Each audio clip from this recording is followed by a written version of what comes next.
ሰላም ልጆች እንዴት ሰነበታችሁ? ለዛሬ ወደ እናንተ ይዤላችሁ የምቀርበው ተረት ደግሞ ስለ ሁለት ባቡሮች ነው።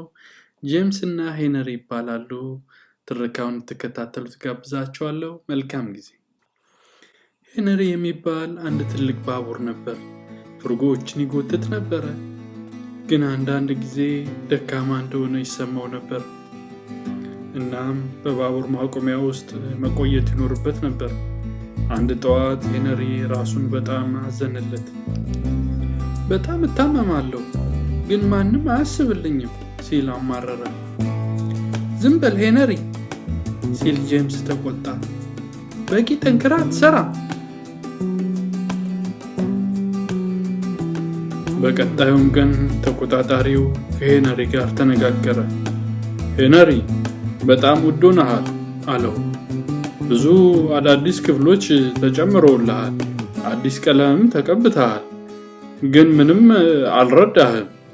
እኛ አንተን ከዚህ የበለጠ ጠንካራ ማድረግ ካልቻልን በአንተ ፋንታ ሌላ ባቡሮችን መፈለግ ይኖርብናል። ከዛም ሄነሪ፣ የባቡሩ ሹፌር እና ረዳቱ በጣም አዘኑ። የባቡር ጣቢያው ኃላፊ ሄነሪ ወደ ባቡር ማቆሚያው ሲመጣ ይጠብቀው ነበር። ኮፍያውን እና ካባውን አውልቆ የሥራ ልብስ ለብሶ ነበር ወደ ሄነሪ መወጣጫ ደረጃ ላይ ወጣው። ሄነሪ መንቀሳቀስ ችሎ ነበር፣ ነገር ግን የባቡሩ ረዳት የሚንከባከበው ሰው ደስተኛ አልነበረም። ሄነሪ ደካማ የእንፋሎት ባቡር ነው ሲል ለኃላፊው ተናገረ። እሳቱን እየለኮስኩለት ነው፣ ነገር ግን በቂ ሙቀት አይሰጥም። ሄነሪ ባቡሩን ለመጎተት የተቻለውን ሁሉ ጥረት አድርጓል፣ ነገር ግን ምንም አልጠቀመው። በቂ እንፋሎት ኃይል አልነበረውም። ቀስ ብሎ ኤድዋርድ በሚገኝበት ጣቢያ አጠገብ ቆመ። አይሆንም ሲል ሄነሪ አሰበ። አሁን ሊያባርሩኝ ነው። በፍጹም። ቀስ ብሎ ሄነሪ ወደ ጎን ባቡር መንገድ ገባ እና ኤድዋርድ ባቡሩን የመጎተት ኃላፊነት ተረከበ። ምን ችግር እንዳለ ታስባለህ የእሳት ማገዶ ጠባቂ? ሲል የባቡር ጣቢያው ኃላፊ ጠየቀ። ችግሩ የድንጋይ ከሰሉ ነው ሲል መለሰ። በቅርብ ጊዜ የነበረው የድንጋይ ከሰል ብዙም ጥሩ አይደለም። ሌሎች ባቡሮች ትልልቅ የእሳት ማገዶ ክፍል ስላላቸው ችግር የለባቸውም። የሄነሪ ግን ትንሽ ስለሆነ በቂ ሙቀት መፍጠር አይችልም። ከዌልስ በሚመጣው ድንጋይ ከሰል ቢሆን ኖሮ ሄነሪ ሙሉ በሙሉ የተለየ ባቡር በሆነ ነበር። ከዌልስ የሚመጣው ድንጋይ ከሰል በጣም ውድ ነው አለ የባቡር ጣቢያው ኃላፊ። ነገር ግን ሄነሪ ሌላ እድል ማግኘት አለበት። ጄምስን ከሰል እንዲያመጣ ልከዋለሁ አለ። የሄነሪ ባቡር ሹፌር እና ረዳቱ የድንጋይ ከሰሉ ሲደርስ በጣም ተደሰቱ። አሁን ለሁሉም ምን እንደምንችል እናሳያቸዋለን። ጥሩ የድሮ ሄነሪ አሉ። ከዚያም የባቡር መገጣጠሚያዎች በደንብ ቀቧቸው። የመዳብ ክፍሎቹንም እንደ ወርቅ እስኪያንጸባርቁ ድረስ አጸዷቸው። ከዚያ በኋላ ሄነሪ ኩራት ተሰማው። የባቡሩ ረዳት የእሳት ማገዶውን የሚንከባከበው ሰው በጥንቃቄ እሳቱን ለኮሰ። ከዚያም በውስጡ የነበረውን እያቃጠለ ያለውን የድንጋይ ከሰል በትንንሽ ቁርጥራጮች ሸፈነው። አሁን እሳቴን እያጠፋህ ነው ሲል ሄነሪ አጉረመረመ። ታያለህ፣ ታግሰ ጠብቅ አለ ረዳቱ። በጣም በምፈልገው ሰዓት እሳቱ አምሮ ይነዳል። የባቡሩ ረዳት የእሳት ማገዶን የሚንከባከበው ሰው ልክ ነበር። ሄነሪ ወደ ባቡር ማቆሚያው ሲደርስ ውሃው በሚገባ እየፈላ ነበር። እናም የተወሰነ እንፋሎት ኃይል መልቀቅ ነበረበት።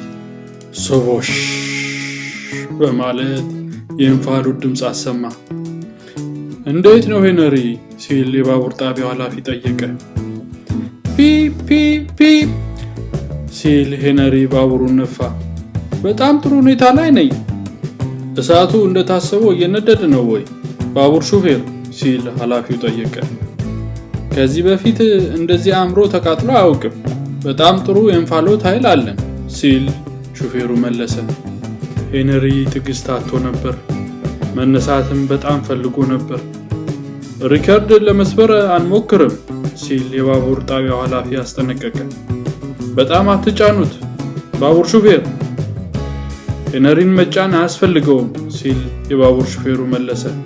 ይልቁንም እንዳይፈጥን አሁኑኑ መቆጣጠር ነው ያለብኝ። ሄነሪ በጣም አስደሳች ቀን ነበረው። ከዚህ በፊት ተሰምቶት በማያውቀው መልኩ በደስታና በጉልበት ተሞልቶ በፍጥነት መንዳት ፈልጎ ነበር። ነገር ግን ባቡር ሹፌሩ አልፈቀደለትም። አሁን ተረጋጋ ጓዴ፣ አሮጌው ጓደኛዬ አለ ሹፌሩ።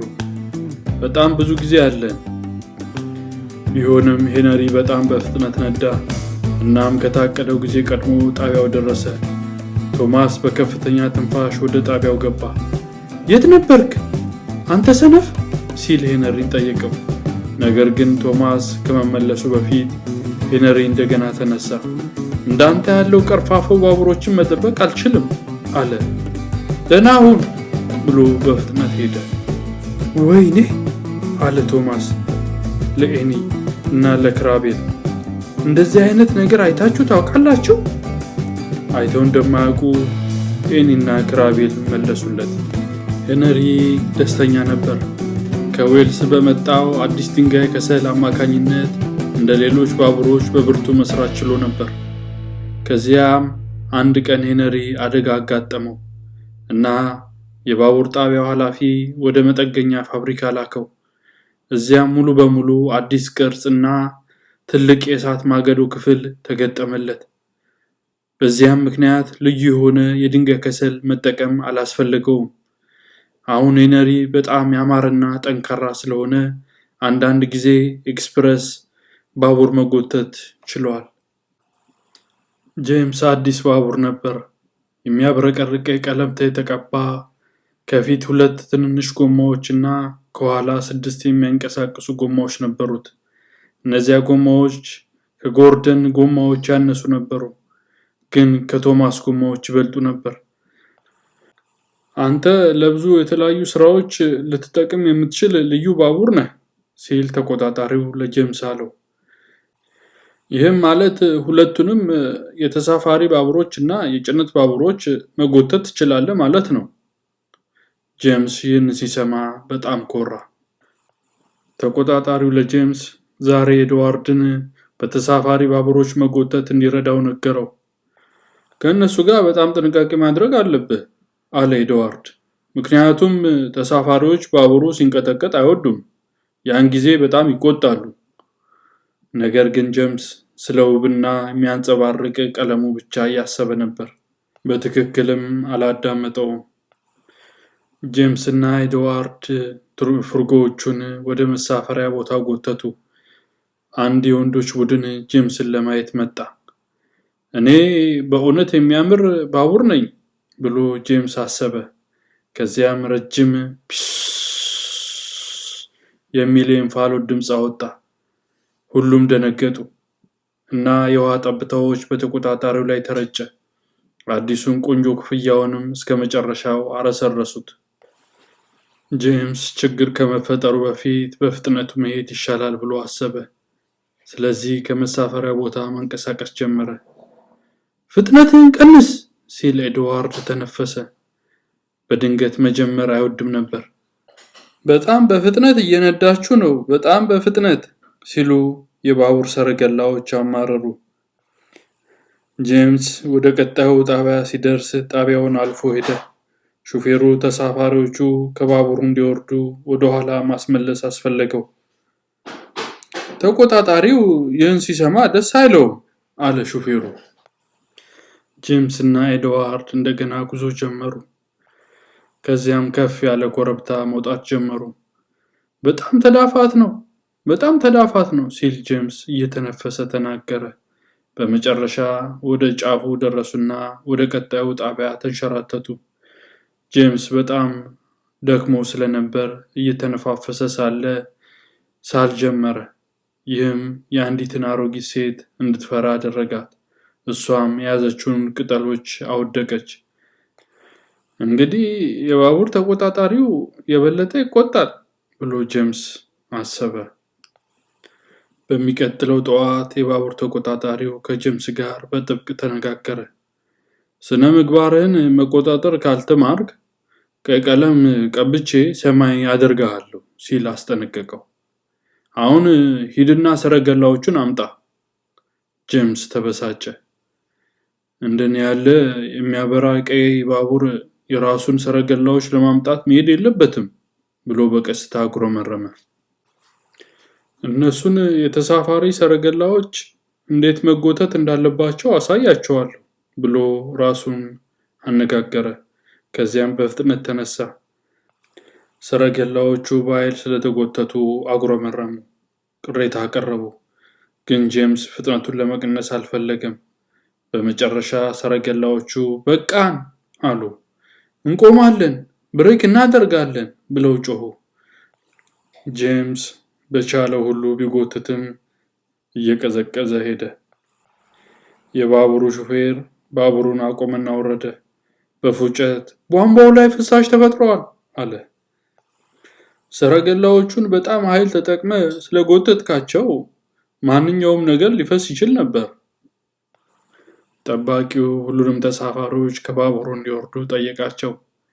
እባክዎትን የጫማ ማሰሪያውን ትሰጡኝ ይሆን ሲል ከአንዱ ተሳፋሪ ጠየቀ። እሺ እሰጥሃለሁ ሲል ተሳፋሪው መለሰ። ካልሆነ ግን እዚህ ተቀምጠን እንቀራለን አለ ጠባቂው። ከዚያም ሰውየው የጫማ ማሰሪያውን ሰጠ። ጠባቂውም ፍሳሹን ለማቆም ቀዳዳውን በጋዜጦች ጥቅል አስሮ ጠገነው። አሁን ጄምስ ባቡሩን እንደገና መጎተት ቻለ። ግን በዚህ ጊዜ ከባቡሩ ተቆጣጣሪ ጋር ትልቅ ችግር እንደሚገጥመው ያውቅ ነበር። ጄምስ ተመልሶ ሲመጣ ተቆጣጣሪው በሱ ላይ በጣም ተናዶ ነበር። በሚቀጥሉት ቀናት ጄምስ በራሱ ስህተት ስለተሸማቀቀ በማቆሚያ ውስጥ ብቻውን ቆይቶ ነበር። በመጠገኛ ቦታ ውስጥ ሰረገላዎችን እንኳን እንዲገፋ አልተፈቀደለትም። እሱ በጣም አዝኖ ነበር። ከዚያም አንድ ጠዋት ተቆጣጣሪው ሊያናግረው መጣ። እንደምታዝን አይቻለሁ አለው ለጄምስ። ስለዚህ ለእኔ አንዳንድ የጭነት ሰረገላዎችን ትጎትታለህ። እጅግ አመሰግናለሁ አለ ጄምስ በደስታ ፈጥኖ ተነሳ። እነሆ የጭነት ሰረገላዎች ለጄምስ አለ አንድ ትንሽ ባቡር። በእጅ የጫማ ማሰሪያ አለ አለው። ከዚያም እየሳቀ ሄደ። አይ እባክህ አይ አለ የጭነት ሰረገላዎቹ። ጄምስ ወደ እነሱ ሲመለስ እኛ እውነተኛ ባቡር እንፈልጋለን፣ ቀይ አውሬ አይደለም። ጄምስ ግን ለእነሱ ትኩረት አልሰጠም። የሚጮሁትን የጭነት ሰረገላዎች ከማቆሚያ አውጥቶ ጎተታቸው። ጄምስ እየተነፈሰና እየተጣጣረ የጭነት ሰረገላዎቹን ወደ ተራራ ላይ መጎተት ጀመረ። ነገር ግን ግማሽ መንገድ ላይ ሲደርሱ የመጨረሻዎቹ 10 ሰረገላዎች ተለያዩና ወደ ኋላ መንሸራተት ጀመሩ። የባቡሩ አሽከርካሪው እንፋሎቱን ዘጋ። እነሱን ለማምጣት ወደ ኋላ መመለስ አለብን አለው ለጄምስ። ጄምስ ሰረገላዎቹን ለማምጣት በጥንቃቄ ወደ ታች ተመለሰ። ከዚያም ፒፕ ፒፕ እያለ እንደገና ተነሳ። እችላለሁ እያለ ተጣጣረ። በመጨረሻም ኮረብታውን አልፎ ሲወጣ በደስታ ፎይ አለ። ጄምስ ወደ ጣቢያው በተመለሰ ጊዜ ተቆጣጣሪው በሱ በጣም ደስ ብሎት ነበር። በጣም ችግር የሚፈጥሩትን የጭነት ሰረገላዎች በጥሩ ሁኔታ እንዲሰሩ አድርገሃል አለው። አሁን ቀይ ቀለምህን ማቆየት ይገባሃል። ጄምስ ይህንን ሰምቶ በጣም ደስ አለው። አሁን በተቆጣጣሪው የባቡር መስመር ላይ መስራትን እንደሚወድ አወቀ። እንግዲህ ልጆች በጄምስና በሄነሪ ባቡሮች ላይ ያጠነጠነውን ተረት ይህንን ይመስላል። በቀጣዩ ደግሞ ሌላ ተረቶችን ወደ እናንተ ይዤ እመጣለሁ። መልካም ጊዜ። ቻው።